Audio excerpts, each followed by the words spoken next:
Welcome to Amplify, highlighting the good across Polk County schools, amplifying the voices, stories, and people who make our district shine. I'm your host, Tanya Ramirez from Teacher Engagement. Today, we're going to be discussing a wonderful program our county offers called Leading from the Classroom. I myself am a former member of this great program, and I'm so excited to be speaking with Nneka Dean, a member of this year's cohort from from the Classroom. Can you welcome? Can you tell us a little about yourself? Yes. So like you said, my name is Nneka Dean. Most people call me Miss Dean. I have been teaching for 9 years now in Polk County. I do second grade ELA and social studies, but before that I used to teach all the subjects, which I loved. I have a bachelor's in early education, early elementary education, K through 6, and then a master's in reading and literacy. Awesome, great. Can you explain for our listeners what Leading from the Classroom is, if they may not know, and what about it made you want to apply for it? Yeah. So Leading from the Classroom is this program that happens once a year. And basically what they do is they give educators an opportunity to come together, collaborate with each other, discuss different ways that you can become an effective leader. They give us resources. We go through different scenarios. They talk about different ways that we can handle different scenarios with different people or different problems that you might approach as a leader.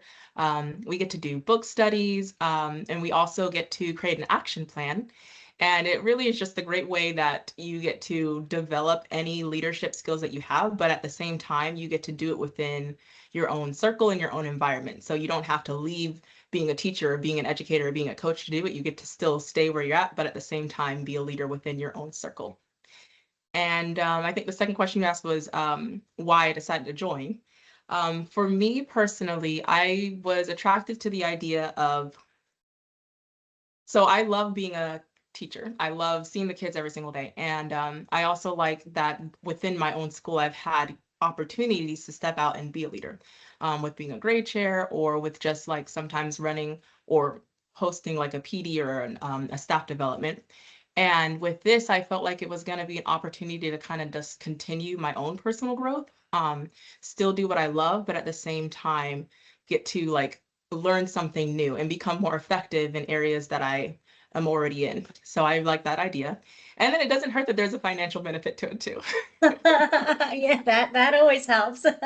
Yeah. So, as you mentioned, in Leading from the Classroom, you create an action plan for your school based on a need. What need did you identify at your school? Yes. Okay. So for me, the need that I was really identifying was more like a desire to kind of build up and uplift and encourage teachers. I feel like a lot of times teachers are, or just educators in general, really anyone in the education field, we're constantly being the ones to pour out to our students, to our fellow staff members, to admin. And I wanted to create a way where teachers could actually be poured back into. Because a lot of times, if you're the one that's constantly pouring out or constantly giving or being that comforter or being that nurturer, sometimes your tank can run empty and it can be harder to be more effective in what you're doing. So I wanted to kind of address the need of like, okay, what can we do for our teachers? How can we make sure that they're also good, just like how they show up every single day to make sure that our students are good, to make sure our fellow coworkers are good, to make sure that the school system runs the way that it's supposed to run. Awesome. So, what plan did you come up with to address that need? Yeah. So my plan is called the Teacher Wellness Clinic. And basically it is a opportunity for teachers to come together and just socialize, have some fun, reduce stress. I really wanted it to not be a staff development, not be a professional development, but really just be a activity just for teachers and an opportunity for them to feel like, oh, okay, this is just some part of my day where I get to focus on me, some part of my day where I get to just have someone else pour into me or get to spend some time with some coworkers that I normally don't get to see, get to socialize with some people that I would never see just because of the grade level or the subject that I teach. Great. And can you share, have you begun implementing it in the school? And if so, how is it working? Yeah, so I have basically I do the teacher wellness clinic on the early release days right after the kids leave. And I've been doing it once a month, and I've basically kind of divided it up into 3 different parts. I have the first part, which I kind of call the icebreaker. And I'm not doing like a traditional icebreaker where you have to tell me like your deepest, darkest secrets or anything like that. Really, the icebreaker is just an opportunity, since it happens after a whole half day. And anyone who's taught in the school system knows the students on a half day are a whole extra level of energetic. So the icebreaker is supposed to be an activity that's meant to kind of help them transition from, okay, I just had this workload, I just had this deadline, I just was dealing with this student, I have to focus on this checklist, to, okay, now I'm transitioning my mind and I'm going to focus on something that I'm doing just for me. And so, for example, one of the icebreakers we did was I gave them like a little sheet of paper, and then I put a picture on the wall, and I had them like close their eyes, and they had like 1 minute to tear that paper into the shape of whatever was the picture on the wall. And then we voted by like cheering, and whoever got the closest one was able to get a prize. And then I think another one that I did was I had them work in teams for that one, where I gave them the word, and I think the word was heart, because it was February, so the month of Valentine's Day. And I had them, they had like 1 minute and 30 seconds to come up with as many words as you can create using only the letters in the word heart. So just like a really fast, fun icebreaker activity to kind of just like loosen nerves, to give them a minute to talk with each other before we get into the second part, which I just have been calling like the main activity piece. That part is meant to be the de-stressor, the let's have fun, let's socialize, let's just do something for teachers. And basically, I've done a couple of activities for that one. For one of them, we did kind of like a scavenger hunt, where I put a bunch of different pictures all around the room, and then I would give kind of like a not so good hint. So there'd be like pictures with the exact answer, and then kind of like fake out pictures where I'd read out the hint, and they would have to choose one person from their team to go find that card. And then at the end, whoever had the most cards, that team won. And then another one, I did it kind of like inspired by the show The Amazing Race, where the teachers were in teams, and they were each given a little passport book, and they had to visit 7 continents. And each continent had a different task, and it varied from you're moving to you're doing something with mind games or riddles or things like that, various activities. And basically, the first 3 teams for each task that completed it got like a little passport stamp. And then at the end, whoever got the most passport stamps was like the winner of that activity. Wow, And that sounds then, amazing. yeah, Go thank ahead. you. Go ahead. And then the last part is the final piece. When I first was starting the idea for the Teacher Wellness Clinic, I knew that I wanted to address the real issues and concerns that teachers were having. So I always wanted to end it with like an uplifting and encouraging piece. So I sent out a survey to the school, and I basically just asked a bunch of questions. But one of the questions that I asked was, what's an area of encouragement or uplifting that you feel like you need as a teacher? And I got back tons of responses. I got back responses saying, I need to be feeling valued, or I want to work on feeling more positive, or I feel like I'm teaching, but I don't really know what I'm doing. Like, I don't, think tons of questions. And so the last part, which is the uplifting, encouraging part, is I try to center that around some of the responses I get.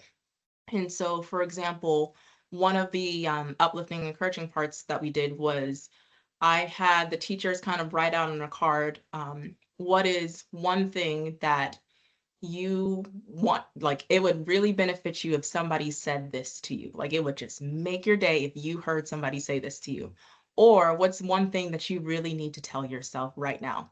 And that was just and then I actually had anyone who wanted to share those cards, because a lot of times I think we feel what we feel, and we think we're the only person that feels that way.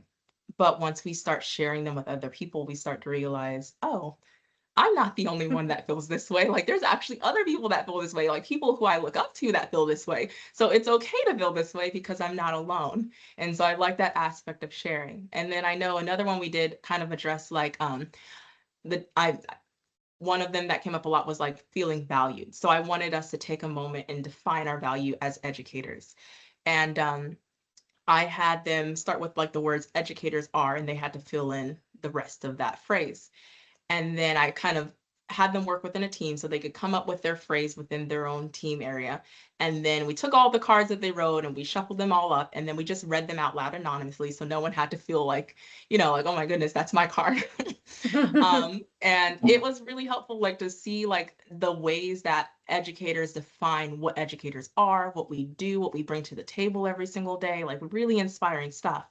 And then I got permission from my administration to actually take those cards and post them in the mail room so that that whole week teachers were able to like just read those positive statements about who they are, what they bring to the table, the impact that they make every single day. So that last part is really meant to be that kind of like uplifting, encouraging piece. And that's kind of how we've been implementing it. And I've been really blessed to have a lot of help. I was just going to teachers. ask you, that sounds like a huge undertaking. Are you doing it alone? At first it started alone, but like when I say the teachers jumped in to volunteer without me asking, because I think the hardest thing for me sometimes is asking for help. But Yes. I'm really blessed that they were like, they just showed up and started helping. So I had teachers that like emailed me, they're like, oh, do you want me to bring any snacks? And I'm like, oh, food is always a good thing. Yes, please, thank you. And then I had another club at our school that volunteered because they do fundraising, and they volunteered to give some of their funds so that we could have prizes for the activities. And I'm like, thank you. Oh, And that's then other awesome. teachers just showed up early to help set up for the program. So it's been like a really big blessing to see like other people kind of step in and help me and be excited about it, honestly, and share their own stories with how it's impacted them. Awesome. Well, you're setting that example. So what is the greatest thing you've gotten from leading from the classroom?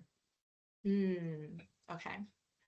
I would say for me, the greatest impact that this has had has been just like kind of building my own confidence as a leader. A lot of times, at least for me, sometimes it's easy to think small of myself. And with this, it has had me really step outside of my own comfort zone and really do things that like would push me to like stand out and to do things that I wouldn't normally like necessarily gravitate towards. But like now that I've done it, I see like the benefit of knowing like, one, I'm not alone in this. There are people that when you do that, there are other people that are going to come alongside you and kind of help you with that, which is always really nice.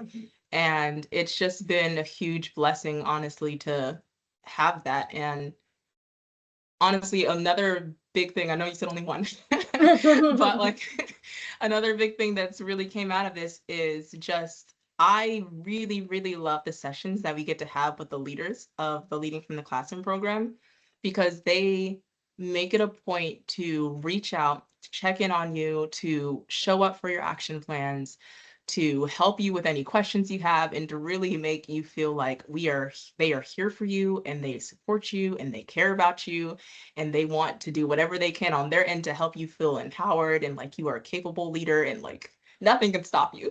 So that's been probably one of the greatest blessings that I've had. Great. And then this happens every year. So next year when they send out these applications, who do you think would be a good candidate to apply for leading from the classroom?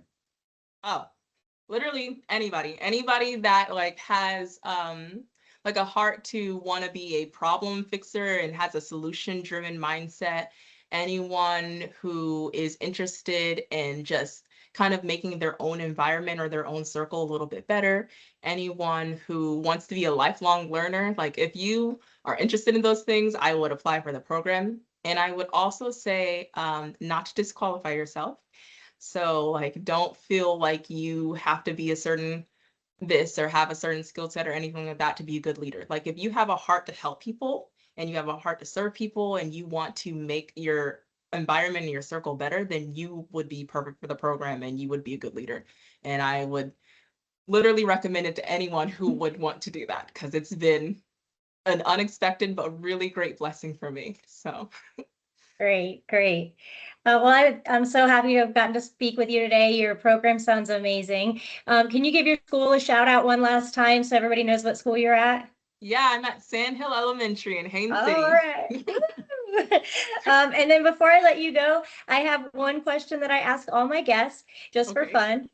What was your favorite cartoon growing up? Okay, so my favorite cartoon used to come on Nickelodeon, and it was called Avatar: The Last Airbender. I knew that show was going to be great before the first episode because this was back when we had like the old TVs that you had VHSs, like that you could hook up to. So before the very first episode, I had my mom actually like get the VHS tape, and I was like, we're going to record the first episode, Mom. I was like, I know it's going to be great. And so I had her like spend like the 4 or 5, however long it took back then to like record the first episode. And then from there, I loved it. Like I have loved it since then. That's great.